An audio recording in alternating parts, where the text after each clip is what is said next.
Salam alaikum wa rahmatullahi wa barakatuh. Bienvenue dans ce nouveau cours. Aujourd'hui, on va voir les exceptions aux règles qu'on a vues hier. Donc, hier, on a vu quoi comme règle? On a vu qu'il y avait des mots totalement flexibles, des mots partiellement flexibles et des mots qui étaient non flexibles.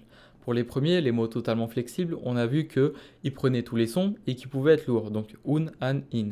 Ensuite, pour les mots partiellement flexibles, on a vu que c'était les noms non arabes et les noms de lieux et que du coup, ils ne pouvaient pas être légers et ils ne prenaient pas le son i. Donc, leur terminaison, c'est ou, a. Et après, on a vu les noms non flexibles, enfin les mots non flexibles, c'est des mots que peu importe le statut, qu'ils soient rafa, nasab ou jar, leur terminaison ne change pas. Donc, on avait pris l'exemple du mot Moussa, le nom Moussa, quand il est rafa, c'est Moussa, quand il est nasab, c'est Moussa, et quand il est jar, c'est Moussa. Donc aujourd'hui, on va voir les exceptions, c'est très compliqué.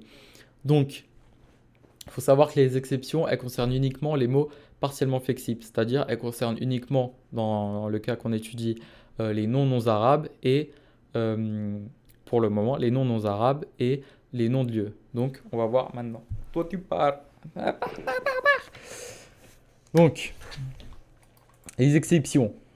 Les exceptions. Donc, les noms non arabes et les noms de lieux sont partiellement flexibles, sauf si le mot est composé de trois lettres. Donc, s'il a trois lettres exactement, il devient totalement flexible.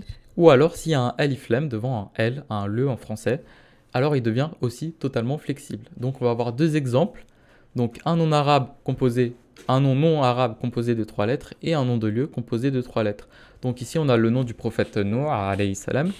Le prophète Noé, c'est pas un arabe, mais comme son nom a trois lettres, le nom en grammaire est totalement flexible. Donc on a Nuhun, Nuhan, Nuhin. S'il n'y avait pas eu cette exception, on aurait dit Nuhu, Nuha, Nuha. Mais comme il est composé de trois lettres et qu'il y a l'exception, on dit Nuhun pour le rafa, Nuhan pour le nasab et Nuhin pour le jar.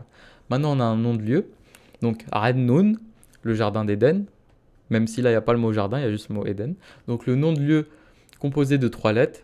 S'il n'y avait pas eu l'exception, on aurait dit Radnu, Radna et Radna. Mais là, comme il y a l'exception et comme il est composé de trois lettres, on dit Radnun pour le Rafa, Radnan pour le Nasab et Radnin pour le Jar. Et maintenant, on va voir l'exception pour le Alif Lam qui est devant. Par exemple, ici, on a un nom de lieu, on a le Pakistan. Donc, s'il n'y avait pas eu l'exception, on aurait dit Al-Bakistanu, Al-Bakistana et Al-Bakistan. Mais là, comme il y a l'exception et comme il y a un Alif Lam devant, on dit El-Bakistan ou El-Bakistana et en jar El-Bakistani. Il a le droit à prendre le son i. Mais comme il y a un alif lam devant, c'est normal qu'il n'y a pas de tenwin à la fin, qu'il n'y a pas de double accent. Donc à cause du alif lam, on ne dit pas El-Bakistanun. Quand il y a alif lam, on dit jamais, il n'y a jamais de double accent à la fin. Mais voilà, il est totalement flexible parce qu'il y a le L devant. Donc voilà, j'espère que vous avez bien compris. De toute façon, on va faire des exemples dans le prochain cours pour bien mémoriser et ancrer ça, parce que là, c'est beaucoup de théorie. Donc voilà. Salam alaikum wa rahmatullahi wa barakatuh.